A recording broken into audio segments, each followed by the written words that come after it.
మన మనందరి గురువు విశ్వగురువు బ్రహ్మర్షి పితామహ పత్రి గారికి, అమ్మ స్వర్ణమాల పత్రి గారికి నా అనంత కోటి ఆత్మ ప్రణామం. ఈ జూమ్ సెక్షన్ లో పాల్గొన్న ఆత్మ బంధువులందరికీ నా నమస్కారాలు. శ్రీ తిరుమలనాథ పిరమిడ్ ట్రస్ట్ ఆధ్వర్యంలో నిర్వహిస్తున్న టిఎంసి ఛానల్ కి స్వాగతం, సుస్వాగతం. మనం ప్రతిరోజు ఉదయం 11 గంటలకి జ్ఞానం పొందుతున్నాము, ధ్యానం చేస్తున్నాము. మనం గత కొద్ది రోజులుగా మహాభారతంలో మహనీయులు గురించి తెలుసుకుంటున్నాము.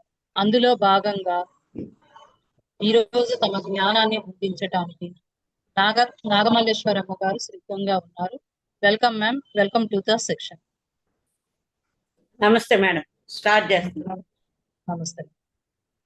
బ్రహ్మర్షి పితామహ పత్రిజీ గారికి, బ్రహ్మర్షి తటవర్తి రాఘవరావు గారికి, బ్రహ్మ విద్వర్ష తటవర్తి రాజ్యలక్ష్మి గారికి, అలాగే జూమ్ నిర్వహిస్తున్న ప్రసన్న లక్ష్మి మేడం గారికి, సుజాత మేడం గారికి, టిఎంసి టీం మెంబర్స్ అందరికీ నా ఆత్మ ప్రణామాలండి. నా పేరు నాగమల్లేశ్వరమ్మ, నేను ప్రతిభ నుంచి మాట్లాడుతున్నానండి. మరి గత కొన్ని రోజులుగా మహాభారతంలో మహనీయులు అనే టాపిక్లో ఒక్కొక్కరు ఒక్కొక్క క్యారెక్టర్ గురించి చెప్తూ ఉన్నారు. ఈరోజు నేను ఎంచుకున్న టాపిక్ ఏమిటి అంటే, మహాభారతంలో మహనీయుడు పరీక్షిత్ మహారాజు గురించి కొంచెం మనం వివరంగా తెలుసుకుందామండి. అంటే మహాభారతం అంటే ముఖ్యంగా మనం కౌరవులు పాండవుల గురించి మన అందరికీ తెలిసిందే.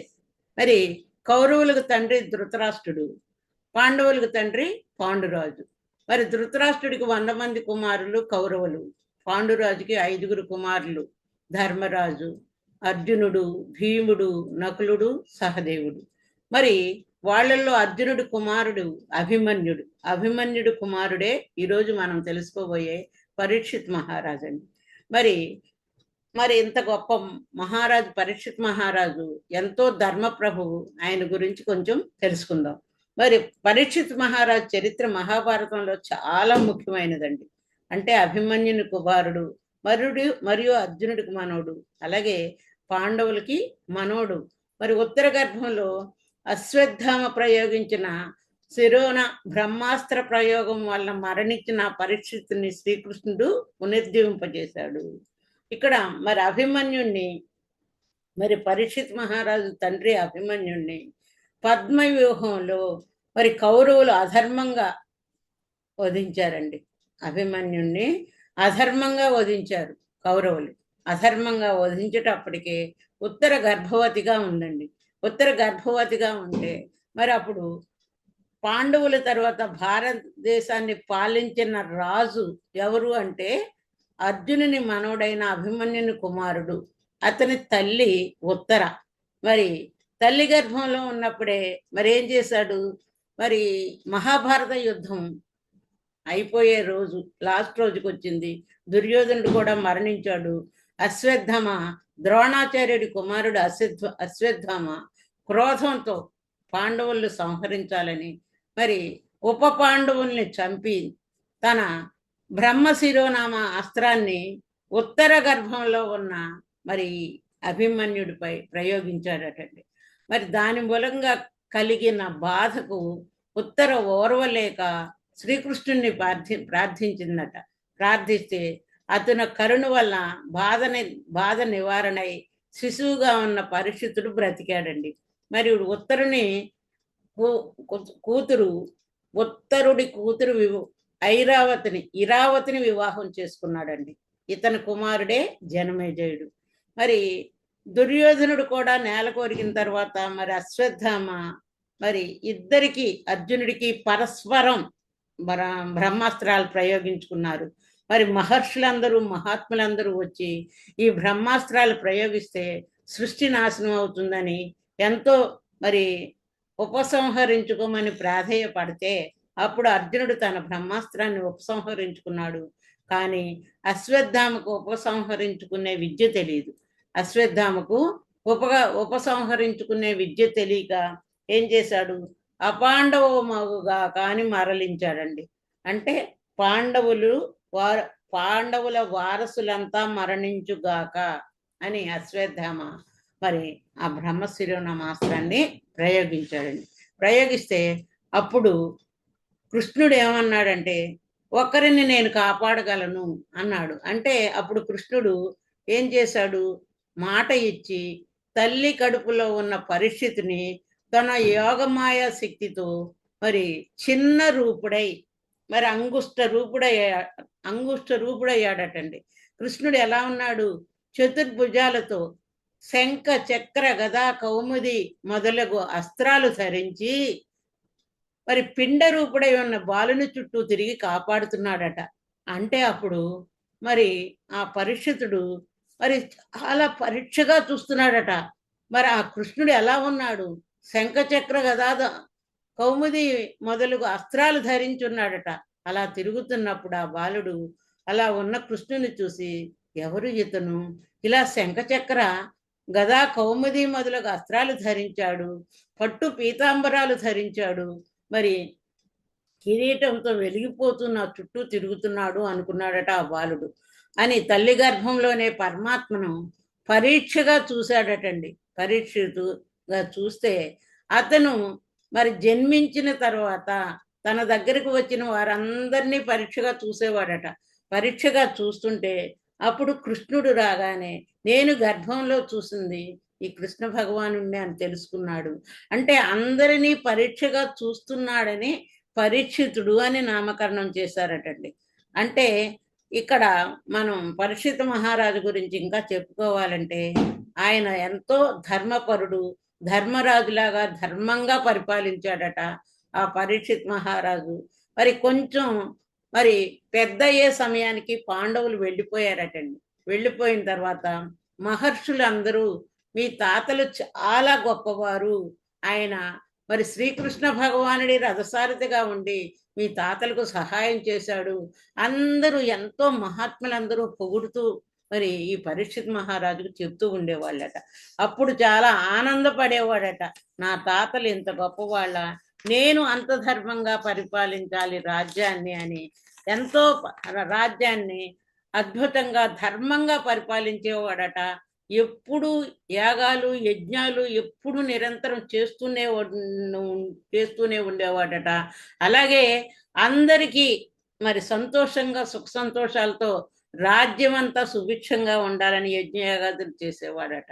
మరి అలా యజ్ఞయాగాదులు చేస్తుంటే మరి ఎవరైనా సరే ఒక యజ్ఞయాగాదం చేసినప్పుడు మరి అక్కడ అగ్నిహోత్రుణ్ణి పిలిచి ప్రతి దేవతను పిలిచి స్వాహ అని సమర్పిస్తారండి.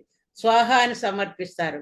అంటే ఇక్కడ ఏమవుతుంది అంటే ఈ పరీక్షిత్ మహారాజు చేసే యజ్ఞయాగాదుల్లో మరి స్వయంగా ఎవరిని పిలిచినా ఏ దేవతని పిలిచినా వారే వచ్చి అవసలు పుచ్చుకునేవాళ్ళట. అంటే అందరూ ఎలా అంటే స్వాహ అని చెప్తూ వేస్తూ ఉంటే ఆ దేవతలకు అవి సమర్పించే వాళ్ళట.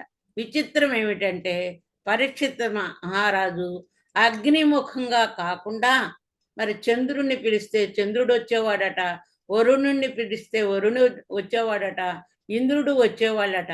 వాళ్లే వచ్చి ఆ యజ్ఞయాగదుల దగ్గర కూర్చొని వారి చేత్తో పరీక్షితుడిచ్చినవి తీసుకువెళ్ళేవారట. అంటే ఇది ఎంతో విచిత్రం అంట. ప్రపంచంలోనే అసలు ఇంతవరకు ఏ రాజులు ఏ యాగాలు చేసినా ఎవ్వరు అలా స్వయంగా వచ్చి తీసుకోలేదటండి. అంటే ఎప్పుడు తీసుకోలేదు. కానీ పరీక్షిత్ మహారాజు చేసిన యజ్ఞయాగాదుల్లో మరి అక్కడ వాళ్ళు ఏం చేశారు అంటే స్వయంగా వచ్చేవాళ్ళట. చంద్రుడు గాని, వరుణుడు గాని, ఇంద్రుడు గాని, దేవతలందరూ స్వయంగా వచ్చి మరి అది తీసుకునే వెళ్ళేవాళ్ళటండి. మరి ఇక్కడ కృష్ణుడు నిర్వాణం చెందిన రోజు అంటే కృతయుగంలో ధర్మం 4 పాదాల ఉంది, అలాగే త్రేతాయుగంలో ధర్మం 3 పాదాల ఉంది, మరి ద్వాపర యుగంలో 2 పాదాలు ఉంది, కలియుగం వచ్చేటప్పటికి ధర్మం 1 పాదం మీదే ఉందటండి. అంటే ఎప్పుడైతే ద్వాపర యుగం అంతమైన రోజు అంటే కృష్ణుడి నిర్వాణం చెందిన రోజు నుంచే మరి కలియుగం ప్రారంభం అయిందటండి. కలియుగం ప్రారంభమైతే కలి ధర్మం ఉన్న చోట ప్రవేశించలేడట. కలి ధర్మం ఎక్కడైతే ఉంటుందో అక్కడ ప్రవేశించలేడట. మరి ఈ పరీక్షిత్ మహారాజు ఎంతో ధర్మంగా పరిపాలిస్తున్నాడు.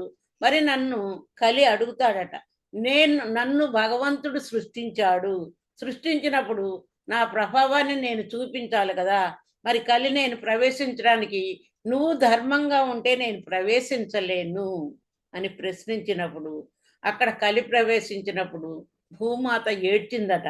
కలి అప్పుడు ఏం చేశాడంటే పరీక్షిత్ మహారాజు మరి కలి పురుషుడి దగ్గరికి వెళ్ళి, నువ్వు ఎవ్వరికి నీ ప్రభావం ఎవరి మీద చూపించకూడదు అన్నప్పుడు కలిపురుషుడు నేను ఎలా ఉండాలి, నేను ఎవరి మీద ఎవరిని ప్రవేశించాలి, నువ్వు ఇంత ధర్మంగా ఉంటే నేను అసలు ఎలా రాను, ఈ యుగం అంతా నాది కదా, మరి కలియుగం అంతా నాదే కదా అన్నాడట.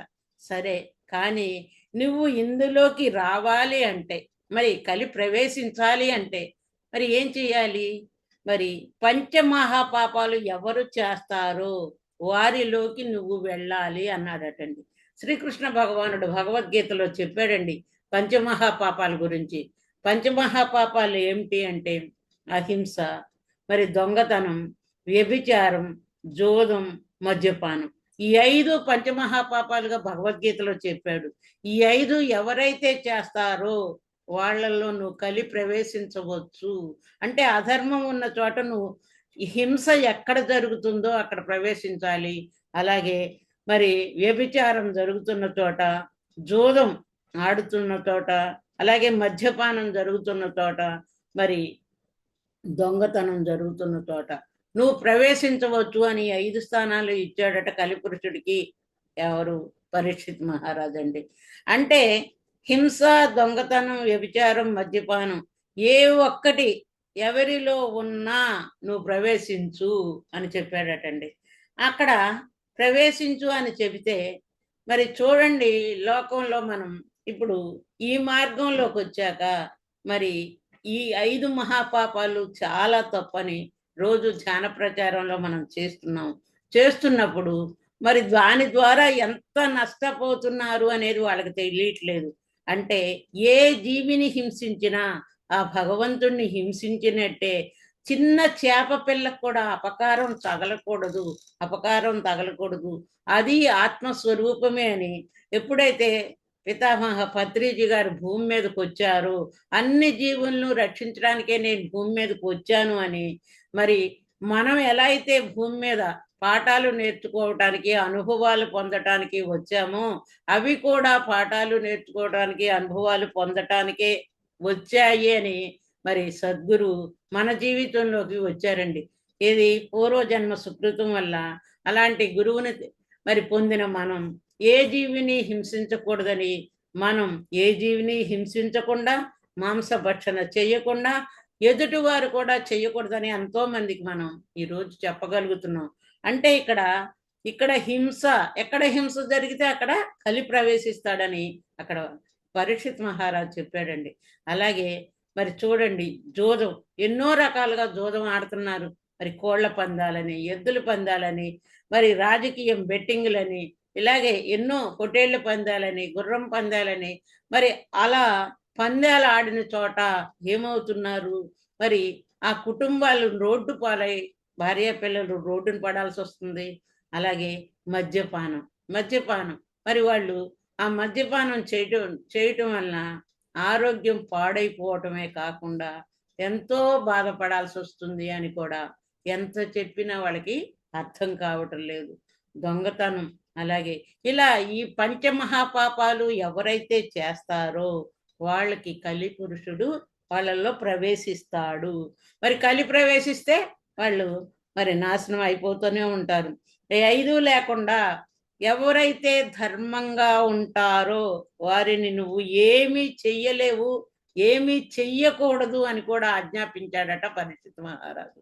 ఈ 5 లేకుండా అంటే ఈ పంచమహాపాపాలు చేయకుండా ఎవరైతే ధర్మంగా జీవిస్తారో వారిని నువ్వు ఏమీ చెయ్యలేవు, ఏమీ చెయ్యకూడదు అని ఆజ్ఞాపించాడట. అలాంటి పరీక్షిత్ మహారాజు అంత గొప్పవాడండి. ఆ పరీక్షిత్ మహారాజు అంత గొప్పవాడైన పరీక్షిత్ మహారాజు ఏం చేశాడు, ఒకరోజు వేటకు వెళ్ళినప్పుడు బాగా దాహం వేసిందట. ఎన్నో క్రూర మృగాల్ని, అంటే మహారాజుకు వేట ఎందుకు వెళ్తారు అంటే మరి ఎంతో మంది ప్రజల్ని కాపాడటానికి పూర్వం రోజుల్లో క్రూర మృగాలు ఊర్ల మీద పడితే మరి ఎంతో ప్రాణ నష్టం జరుగుతుందని మహారాజు ఆ ప్రజల్ని కాపాడటానికి వేటకు వెళుతూ ఉండేవారండి. వేటకు వెళుతూ ఉన్నప్పుడు అలాగే ప్రజల్ని రక్షించే నెపంతో వేటాడేవాళ్ళు జంతువుల్ని. అలాంటి పరీక్షిత్ మహారాజు ఆ రోజు వేటకు వెళ్ళారట. వేటకు వెళ్ళినప్పుడు ఏం జరిగింది? చాలా దాహం వేసిందట. ఎంతో దాహం వేసి చుట్టుపక్కల అంతా చూశారట. ఎంత దూరం చూసినా ఎక్కడా మంచినీళ్ళు దొరకలేదట. దగ్గరలో ఒక ఆశ్రమం కనిపిస్తే ఆశ్రమం దగ్గరికి వెళ్ళాడటండి ఈ పరీక్షిత్ మహారాజు. పరీక్షిత్ మహారాజు అక్కడ మరి వెళ్ళినప్పుడు అక్కడ శమీక మహర్షి ఆశ్రమంలో ఆయన మౌనంగా ధ్యానం చేసుకుంటున్నాడటండి. ఎంతో మౌనంగా ధ్యానం చేసుకుంటున్నాడట. ధ్యానం చేసుకుంటుంటే మరి అక్కడ ఏమైంది? ఈయన వెళ్ళి మరి స్వామి నాకు దాహానికి మంచినీళ్ళు ఇవ్వమని గట్టిగా అరిచాడట. 2 సార్లు అడిగాడట, 3 సార్లు అడిగాడట. మరి ఎన్నిసార్లు అడిగినా ఆయన కళ్ళు తెరవలేదు. ఆయన తపస్సులో నిమగ్నమై ఉన్నాడు. ఈ మహారాజు గారి మాట కూడా వినిపించలేదు. మరి అప్పుడేం చేశాడు ఈ మహారాజు? మరి ఇంత ధర్మప్రభు అయినా మరి ధర్మరాజుని అంత గొప్పవాడే మరి సామ్రాజ్యాన్నంతటిని ఎంతో సుభిక్షంగా పరిపాలిస్తున్నాడు. యజ్ఞయాగాదులు చేశాడు. పూర్తి ధర్మం తెలిసిన వాడైనా సరే క్షణిక ఆవేశంలో క్రోధంతో ఏం చేశాడు? చిన్న తప్పు చేశాడండి. అక్కడే చచ్చిపడి ఉన్న పాముని శమీక మహర్షి మెడలో వేయటం జరిగిందట. మరి ఆ ఆవేశంతో నేను మహారాజుననే అహంకారంతో నేను మహారాజుని, నేను వచ్చినా నువ్వు నాకు మంచినీళ్ళు ఇవ్వవా అనే అహంకారం వచ్చింది మహారాజుకి. వెంటనే ఏం చేశాడు మహారాజు?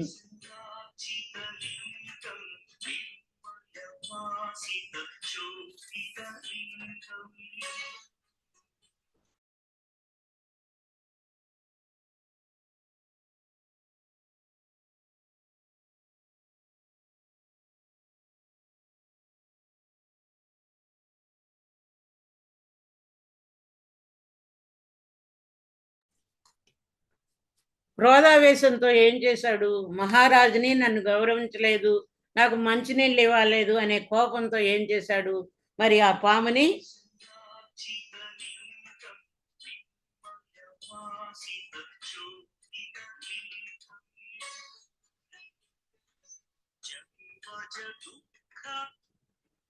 క్లాస్ చెబుతున్నాను, తర్వాత చేస్తాను నేను.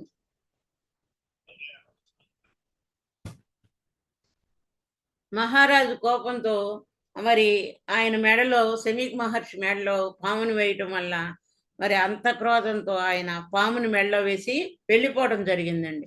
మరి ఆయన ధ్యానంలో ఉండటం వల్ల పలకలేదనే కోపంతో అక్కడ చనిపోయి పడి ఉన్న పామును వేశాడు. మరి మహాత్ములు ఏమంటారు అంటే అందుకే మరి కామేన కర్మనాశనం క్రోధేన జ్ఞాననాశనం అన్నారు. మరి ఎంతో మంది మహాత్ములు అందుకే చెప్తారండి. అంటే కామేన కర్మనాశనం అంటే కామము వలన మరి పుణ్యకర్మలు చేయలేరట. కామము అంటే ఎప్పుడైతే మానవుల్లో కోరిక పుట్టిందో ఆ కోరికల వలన ఏ పుణ్యకర్మలు చేయలేరటండి. అలాగే క్రోధేన జ్ఞాననాశనం అన్నారు. క్రోధం వల్ల మనలో ఉన్న జ్ఞానం నశిస్తుందట. మరి జ్ఞానం ఎలా నశించింది? అక్కడ పరీక్షిత్ మహారాజుకి మరి చిన్న దాహం అనే కోరిక వచ్చింది, మరి క్రోధం వచ్చింది. క్రోధంతో జ్ఞానం నశించిపోయింది.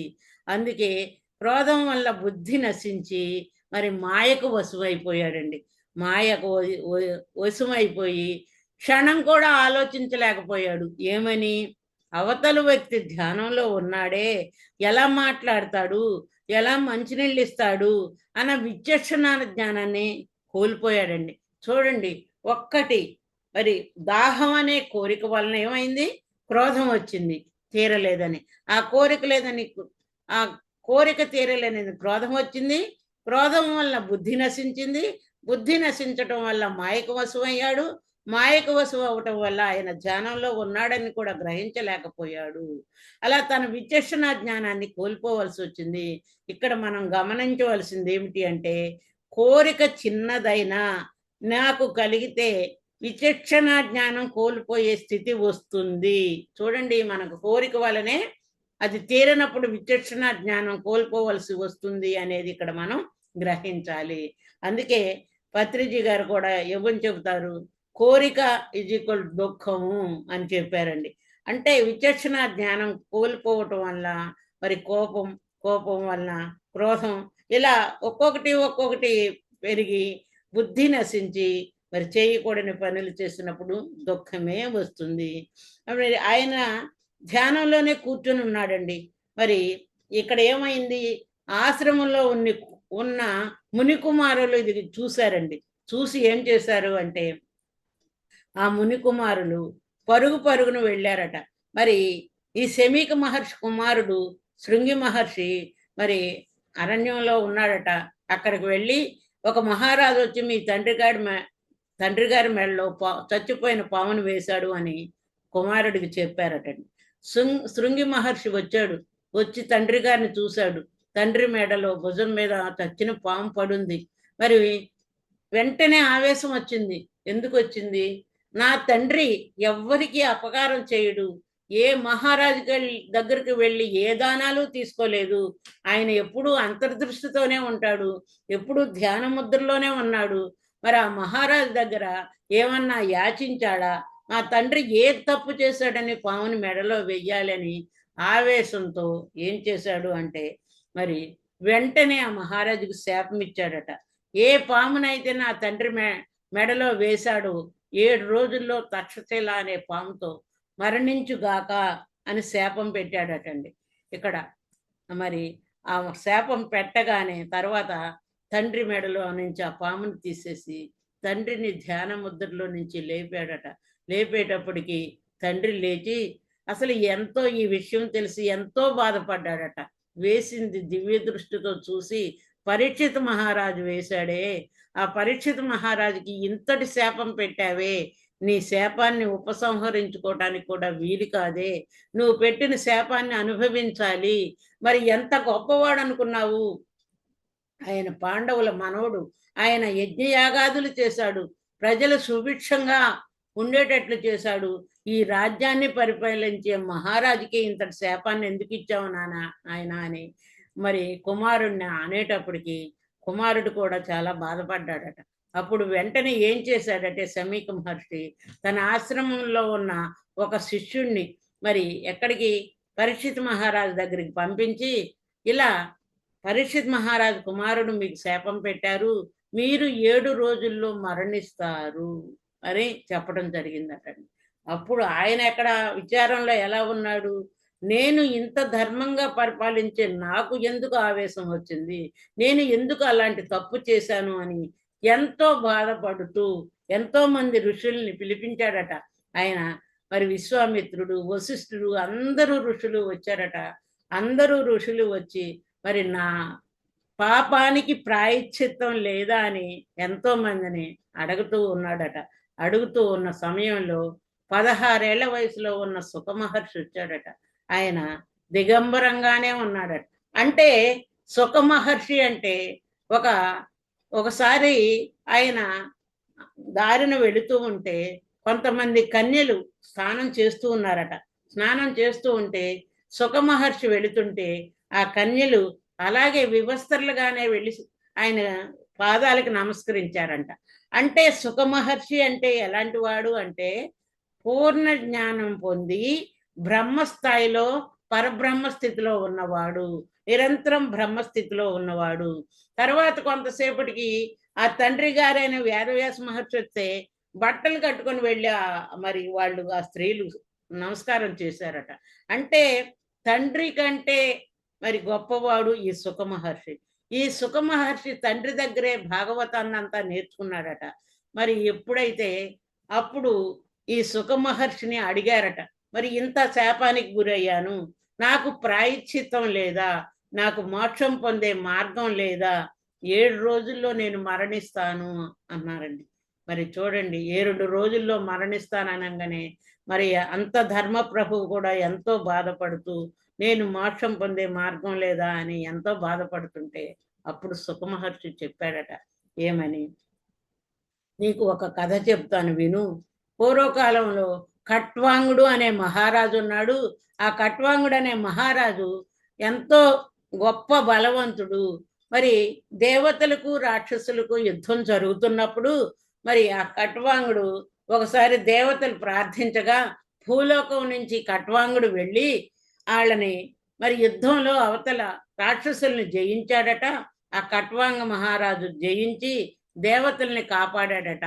అప్పుడు దేవతలు ఏదైనా వరం ఇస్తాను అని అడిగినప్పుడు అప్పుడు ఖట్వాంగుడు, నాకు ఏం వరవద్దు, నా ఆయుష్ ఎంత ఉందో చెప్పండి, నేను ఎన్ని రోజులు జీవించి ఉంటానో చెప్పండి అన్నాడట.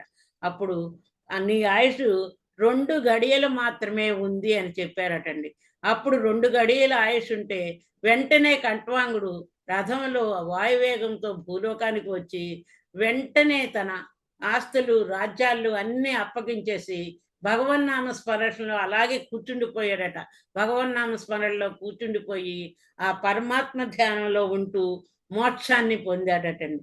2 గడియల సమయంలోనే ఆ పరమాత్మతో ధ్యానంలో పరమాత్మతో ఐక్యమయ్యి మోక్షాన్ని పొందాడు. నాయన, నీకు 7 రోజుల సమయం ఉంది, నువ్వు బాధపడాల్సిన అవసరం లేదు, నేను నీకు ఆత్మజ్ఞానాన్ని బ్రహ్మజ్ఞానాన్ని బోధిస్తాను అని చెప్పాడట సుఖమహర్షి మరి పరీక్షిత్ మహారాజుతో. ఆ పరీక్షిత్ మహారాజు మరి సరేనని అక్కడ ఒంటి స్తంభం మేడపై మరి ఎంతో ఇదిగా కూర్చున్నాడట ఆ పరీక్షిత్ మహారాజు. మరి ఏ పాములు రాని దుర్గంధ అంటే అలాంటి స్థలాన్ని ఎంచుకొని ఒంటి స్తంభం మేడపై ఉండి మరి అక్కడ ఉన్నా సరే ఆ టైంలో ఏమైంది, ఈ సుఖమహర్షి రోజు జ్ఞానాన్ని బోధిస్తున్నాడటండి. బోధిస్తుంటే మరి 3 రోజులైనా సరే ఆహారం తీసుకోలేదట, నిద్రపోలేదట, నీళ్లు తాగలేదట. సుఖమహర్షి చెబుతూనే ఉన్నాడు, మరి పరీక్షిత్ మహారాజు వింటూనే ఉన్నాడు. ఆత్మజ్ఞానాన్ని బ్రహ్మజ్ఞానాన్ని బోధిస్తూనే ఉన్నాడు. బోధిస్తున్న సమయంలో సుఖమహర్షి అన్నాడట, నాయన, 3 రోజులుగా నేను జ్ఞానాన్ని బోధిస్తున్నాను, నువ్వు వింటూనే ఉన్నావు, కనీసం దాహానికి నీళ్లు తీసుకోలేదు, ఆహారం తీసుకోలేదు, నిద్రపోలేదు, కొంచెం విశ్రాంతి తీసుకో నాయన అన్నాడట సుఖమహర్షి. అప్పుడు పరీక్షిత్ మహారాజు అన్నాడటండి, మరి విశ్రాంతి తీసుకుంటానా నేను ఒక్క క్షణం ఆవేశంలో చేసిన ఎంత పాపం చేశానో నాకు అర్థమైంది, నేను మంచినీళ్ళు తాగను, ఆహారం తీసుకోను, నిద్రపోను అన్నాడట. అలా 7 రోజులు ఏకాగ్రతతో ఆత్మజ్ఞానాన్ని బ్రహ్మజ్ఞానాన్ని విని మోక్షాన్ని పొందినవాడు పరీక్షిత్ మహారాజు అటండి. ఇక్కడ మనం మరి ఆయన ఎలా మోక్షాన్ని, శ్రవణం ద్వారా మోక్షాన్ని పొందినవాడు పరీక్షిత్ మహారాజు. శ్రవణం ద్వారా వింటూనే ఉన్నాడు, ఆయన చెబుతూనే ఉన్నాడు. శ్రవణం ద్వారా శ్రవణ భక్తితో మోక్షాన్ని పొందినవాడు పరీక్షిత్ మహారాజు. మరి ఆ పరీక్షిత్ మహారాజు ఇలా 7 రోజులు జ్ఞానాన్ని వింటూనే ఉన్నాడు, ఆయన చెబుతూనే ఉన్నాడు. మరి 7వ రోజు రానే వచ్చింది. 7వ రోజు రానే వస్తే అక్కడ ఏం చేశారు అంటే మరి 7 రోజుల తర్వాత మరి ముని బాలకులు వచ్చారటండి. ముని బాలకులు వచ్చి ఆ పరీక్షిత్ మహారాజుకి నిమ్మకాయని సమర్పించారట. ఆ నిమ్మకాయలో తక్షశిల అనే పాము వచ్చి మరి ఆ పరీక్షిత్ మహారాజుని కాటేయటం, ఆయన మరణించటం, ఆయన మరణించగానే ఆయన మోక్షాన్ని పొందాడు. మరి ఇక్కడ వేదవ్యాస మహర్షి సుఖమహర్షికి భాగవతాన్ని బోధించాడండి. ఈ సుఖమహర్షి పరీక్షిత్ మహారాజుకి బోధించిందే భాగవత గ్రంథం. అంటే భాగవతం అనేది శ్రీకృష్ణుని లీలలన్నీ మరి సుఖమహర్షి మరి పరీక్షిత్ మహారాజు ద్వారా మరి బోధించడం జరిగింది. భాగవతం అలా వచ్చిందండి. మరి ఇలా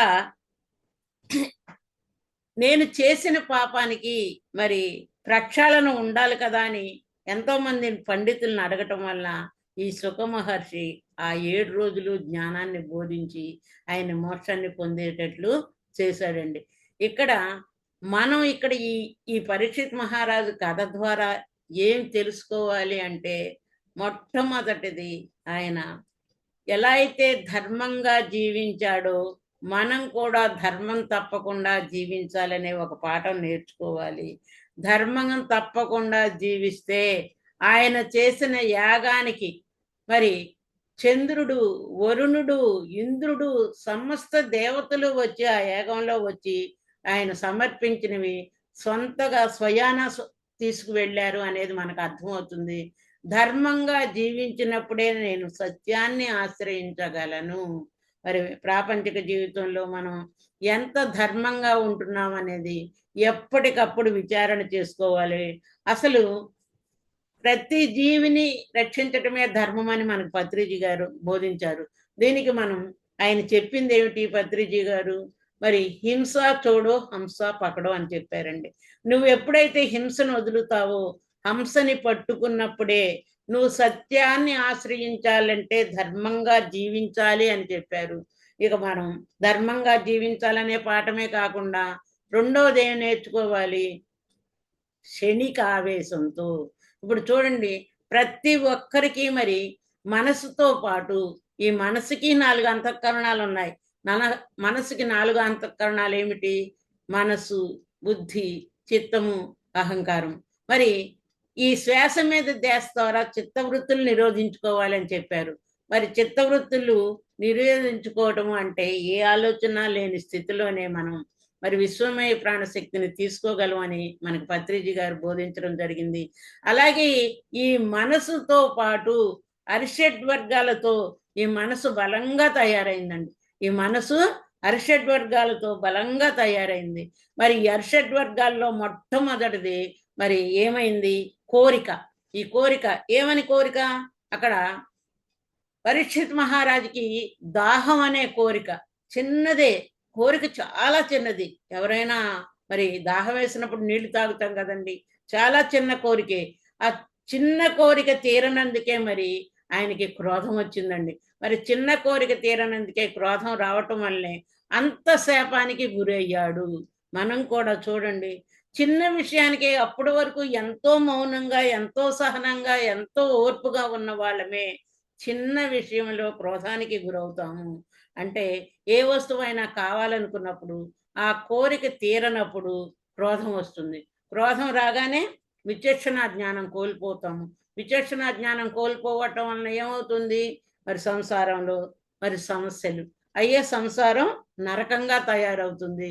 ఇప్పుడు ఆ కోరిక తీరనందువల్లే ఎంతో మంది ఆవేశంతో భార్యాభర్తలు గొడవలు పడి విడాకుల దాకా వెళ్ళిన వాళ్ళని కూడా మనం చూస్తూ ఉన్నాం చుట్టూ ప్రపంచంలో. చిన్న కోరిక తీరనందుకే ఎంతో ఘర్షణలు పడుతున్నారు. మరి చూడండి, కోరిక వలన తీరకపోతే క్రోధం, క్రోధం వలన మరి విచక్షణ జ్ఞానం కోల్పోవటం, బుద్ధి నశించటం, ఇవన్నీ ఒకదాని తర్వాత ఒకటి జరగటం వలన మరి మనం ఎంతో దుఃఖానికి గురవుతున్నాము. మరి పరీక్షిత్ మహారాజు ద్వారా మనం తెలుసుకుంది ఏమిటి అంటే, మరి కోరిక వలన దుఃఖం అని తెలుసుకున్నాము. అలాగే ధర్మంగా జీవించాలని తెలుసుకున్నాము. ఆయన 7 రోజుల్లోగా మరి అక్కడ తీసుకుంది ఏంటి? మనం ఏకాగ్రతతో వినాలి. ఆత్మజ్ఞానాన్ని ఏకాగ్రతతో వినాలి. ఆయన ఆహారం తీసుకోలేదు, మంచినీళ్ళు తీసుకోలేదు, నిద్రపోల. మనం కూడా గురువులు చెప్పే ధ్యానాన్ని, జ్ఞానాన్ని, ఆయన గురువులు చెప్పేటప్పుడు, ఆయన జ్ఞానాన్ని బోధించేటప్పుడు మనసు పరిపరి విధాల పోకుండా ఏకాగ్రతగా విన్నప్పుడు మన మనసులో అది స్థితమవుతుంది అని ఎన్నోసార్లు సార్ రాఘవరావు గారు, రాజలక్ష్మి అమ్మగారు చెప్తూ ఉన్నారు. అంటే మనం జ్ఞానాన్ని స్థితం చేసుకోవాలి అంటే ఏకాగ్రతతో వినాలి, ముందు ధర్మంగా జీవించాలి. అలాగే కోరిక వలన దుఃఖం వస్తుంది కాబట్టి అవసరాలకి పరిమితం అవ్వాలి, ఉన్నదానితో తృప్తిగా జీవించాలి. మరి ఇవన్నీ మనం నేర్చుకున్నప్పుడు మన సాధనలో ముందుకు వెళ్ళగలము. ఈ సాధనలో మరి జ్ఞానం పొందాలి అంటే మనం ఎన్నో విషయాల్లో మరి రోజు వింటున్నాము గురువుల ద్వారా జ్ఞానాన్ని, ఎంత ఆచరణలో పెట్టుకుంటున్నాం అనేదే ముఖ్యం. అందుకే వశిష్ఠ మహర్షి విచారణే పరమ జ్ఞానం అన్నారు. గురువు చెప్పేశారు. ఆయన ఏం చెప్పేశారు? నువ్వు శ్వాస మీద ధ్యాస పెట్టి ధ్యానం చేస్తే నువ్వు ఉన్నతంగా ఎదగలుగుతావు.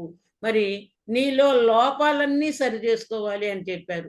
మరి అన్ని లోపాలు సరి చేసుకోవాలి అంటే మనం తీవ్ర సాధన చేసినప్పుడే, తీవ్ర సాధన అంటే శ్వాస మీద ధ్యాస పెట్టి మనసు పని చేయని స్థితిలో గంటలు గంటలు కూర్చోగలిగినప్పుడే నువ్వు ఆ ప్రాణశక్తిని పొందగలవు. అలాగే స్వాధ్యాయం, మరి అద్భుతమైన జ్ఞానాన్ని పత్రిజీ గారి పుస్తకాల ద్వారా, రాఘవరావు గారు, రాజ్యలక్ష్మి అమ్మగారి పుస్తకాల ద్వారా ఎంతో జ్ఞానాన్ని అందించారు. అంటే పామరులకు కూడా అర్థమయ్యేటట్లు, ఏమీ తెలియని వాళ్ళకు కూడా అర్థమయ్యేటట్టు జ్ఞానాన్ని ఆ పుస్తకాల ద్వారా బోధించారు. ఆ జ్ఞానాన్ని మనం ఎప్పుడైతే స్వాధ్యాయం చేస్తామో అప్పుడు మనకి ఎన్నో సందేహాలకు నివృత్తి కలుగుతుంది. మరి ఆయన చెప్పేశారు, నువ్వు ఆత్మని. మన ఆత్మనా కానా అని మనం విచారణ చేసుకోవాలంటే సద్గ్రంథ పఠనం తప్పనిసరిగా చేయాలి. అలాగే గురువులతో సజ్జన సాంగత్యం, ప్రతిరోజు ఎప్పుడైతే సజ్జనులతో సాంగత్యం చేస్తామో మన జ్ఞానం పెరుగుతూ ఉంటుంది. దానికి తోడు సేవ కూడా మన పత్రిజీ గారు చెప్పారు. సేవ అంటే ఏం చేయగలమండి, మా దగ్గర ధనం లేదనే వాళ్ళు చాలా మంది ఉంటారు. మరి ఎన్నో యజ్ఞాలు జరుగుతున్నాయి, మరి అలా జరిగినప్పుడు ఏ సేవ అయినా చేయొచ్చు నీ వాక్ ద్వారా. అలాగే నీకు నీకు తెలిసిన జ్ఞానాన్ని అందరికీ పెంచవచ్చు, నీ సమయాన్ని ఇవ్వచ్చు, ధనాన్ని ఇవ్వచ్చు. ఈ సేవ అంతా చేస్తూ మనం ఉన్నతంగా ఎదగవచ్చు అనేది ఎంతో వివరంగా చెప్పారు. మరి ఇక్కడ మనం శ్వాస మీద ధ్యాస పెట్టి ధ్యానం చేస్తే ఏం జరుగుతుంది? ఏం జరుగుతుంది అంటే మనసు పని చేయని స్థితిలో, అందుకే పతంజలి మహర్షి యోగ చిత్తవృత్తి నిరోధ అన్నారు. అంటే అప్పుడు మనం చిత్తంలో వృత్తులు అంటే ఆలోచనలు నిరోధించినప్పుడే నీ మనసు చంచల స్థితి నుంచి నిశ్చల స్థితికి వస్తుంది. నిశ్చల స్థితికి వస్తే మరి లాభం ఏమిటి? నిశ్చల స్థితి నుంచి నిర్మల స్థితికి వచ్చినప్పుడే నీకు నీ గుణాలు మారుతాయి. గుణాలు మారినప్పుడే బుద్ధి వికసిస్తుంది. బుద్ధి వికసించినప్పుడే గురువులు బోధించిన జ్ఞానం అర్థమవుతుంది. గురువులు బోధించిన జ్ఞానం అర్థమైనప్పుడే మనం ఆచరణలో పెట్టుకోగలుగుతాము. ఆచరణలో పెట్టుకున్నప్పుడే నీ కర్మలు దగ్ధమవుతాయి. జ్ఞానాగ్ని కర్మ దగ్ధాణమని శ్రీకృష్ణ భగవానుడు చెప్పినట్లే ఎప్పుడైతే గురువులు చెప్పిన జ్ఞానాన్ని ఆచరణలో పెట్టుకున్నప్పుడే కర్మలు దగ్ధమవుతాయి. మరి కర్మలు దగ్ధమైతే లాభం ఏమిటి? జన్మ లేని స్థితిని పొందుతాము. అంటే జన్మ లేని స్థితిని, ముక్తి మోక్షాన్ని పొందాలి అంటే కర్మలు లేకుండా చేసుకోవాలి. ఇక్కడ మరి ఈ మహారాజు గారు, పరీక్షిత్ మహారాజు గారు ఆఖరిగా ఆయన ఏమడిగాడు అంటే మరి ముక్తి మోక్షము పొందేటప్పుడు అక్కడ 4 కోరుకున్నాడటండి. నాకు మరు జన్మంటూ ఉంటే నీ నామస్మరణ చేస్తూనే ఉండాలి నిరంతరం అని కోరుకున్నాడట మొదటిగా. మరి 4 కోరికలు ఏమని కోరుకున్నాడు అంటే సుఖమహర్షితో చెప్తూ, నేను ఇప్పుడు మరణిస్తున్నాను, మరు జన్మ ఉంటే పరమాత్మ నామస్మరణలోనే నేను నిరంతరం ఉండాలి. మరి జ్ఞానం పొందుతూ నీకు సేవలు చేస్తూ ఉండాలి, నీ గురించి తెలుసుకోవాలనే జిజ్ఞాస ఉండాలి. మూడవది ఏంటి అంటే మొట్టమొదటిదేమో నీ నామస్మరణ చేస్తూ నేను జన్మంతా ఉండాలి. రెండవదేమో నీ జ్ఞానం సంపాదిస్తూ సేవలు చేసుకోవాలి. మూడవదేమో నీ గురించి తెలుసుకోవాలనే జిజ్ఞాస నాకు ఎప్పుడూ ఉండాలి అని చెప్పారండి. నాలుగవది ఏం కోరుకున్నాడు అంటే పరీక్షిత్ మహారాజు, శిరస్సు వంచి నమస్కారం చేసే సంస్కారం నాకు ఉండాలి. ఎప్పుడు పరమాత్మకు శిరస్సు వంచి నమస్కారం చేస్తే సంస్కారం నాకు రావాలి అని కోరుకున్నాడు అంట. అంటే ఇప్పుడు పరీక్షిత్ మహారాజులో మరి పశ్చాత్తాపభావంతో మరి తాను మోక్షాన్ని పొందిన మరు జన్ముంటే నేను ఇలా ప్రవర్తించాలి అని కోరుకున్నాడండి. ఇలా ప్రవర్తించాలని కోరుకోవటం వలన మరుజన్మ లేని మోక్షాన్ని పొందాడు. కానీ మనమైనా సరే ఏమి మరి జన్మ లేని స్థితిని పొందాలని మనకు పత్రిజీ గారు చెప్పారు.